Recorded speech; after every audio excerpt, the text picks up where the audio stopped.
जी हाँ, नमस्कार दोस्तों, आप देख रहे हैं टी वाई भोजपुरी न्यूज़ में आपका स्वागत है। चलिए खबरों पे चलते हैं। भोजपुरी का अपडेट पाने के लिए हमारे चैनल पे नए हैं तो हमारे चैनल को सब्सक्राइब, लाइक और कमेंट कर दीजिएगा। चलिए खबरों पे चलते हैं।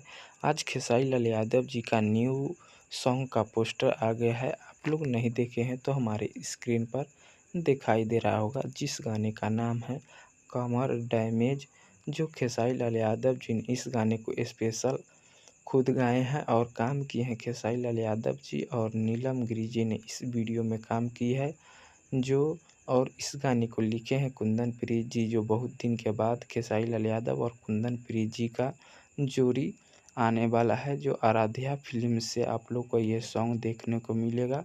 और म्यूजिक दिए हैं प्रियांशु सिंह जी ने, इस गाने में म्यूजिक दिए हैं। आप लोग जानते ही होंगे कि प्रियांशु सिंह जी का म्यूजिक कितना बेस्ट रहता है।